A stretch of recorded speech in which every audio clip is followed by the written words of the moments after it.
You are watching the S24 Rundown Business Update. I am Hadiza Galadima, and we are tracking the polls of the Nigerian economy from the collapse of a key industrial sector to a massive shift in Nigeria's aviation landscape. Also, we'll take a look at a major regulatory shift in Southeast Asia affecting global marketing structures. Here are your top stories. First, we start with Nigeria's industrial backbone facing a significant strain as experts reveal the country is losing approximately 674 billion naira annually to foreign paper producers. Following decades of neglect and the shuttering of domestic primary mills, the sector's contribution to the GDP has stagnated at just 0.14%. Analysts at the Center for the Promotion of Private Enterprise points to high energy costs and foreign exchange constraints as the primary killers of this once thriving industry. In a move set to save Nigeria millions in foreign exchange, a major private sector consortium has officially broken ground on the first maintenance, repair and overhaul facility in Abuja.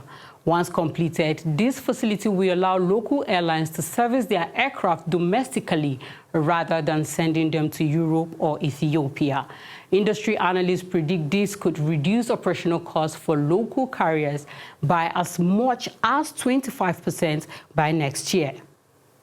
And in corporate news, early first quarter of 2026 earnings reports are causing ripples on the exchange. Transcorp Power reported a 9% decline in profits for the first quarter, while First Holdco faced a sharp 10% dip following a missed regulatory filing. Despite the localized volatility, brokers are seeing increased bottom fishing by investors looking for long-term value in banking and industrial sectors. And on the global front, Vietnam has introduced Decree number 137/2026, a sweeping regulatory framework for multi-level marketing.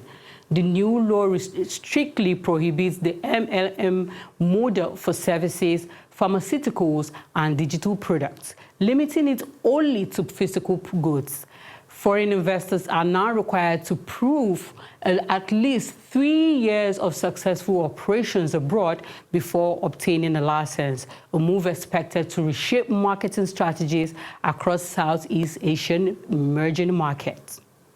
And taking a look at the Nigerian stock exchange floor, it was a mixed bag for investors today. On the top gainers list as of opening trades of April 28, 2026, Abbey Mortgage Bank led the pack up 9.26%, followed by Zenith closely at 8.91%, and Wema Bank rounded up the top three, gaining 8.80%, followed by MPF Microfinance Bank and WAPIC. It wasn't all green, however. The heavyweights took a hit today as Zenith Bank dropped nearly 11%, while FBN Holdings and UBA both shed 10%, respectively, as the market corrected. So finally, if you are looking at safe haven asset, gold is seeing a slight retreat this morning as investors weigh central bank interest rate decisions. The international gold spot price is currently sitting at $4,670.89 per ounce, down with 0.2% from the previous $4,710 per ounce. So locally, that puts 24-karat gold at roughly 202,500 per gram. So that's the latest from the world of business.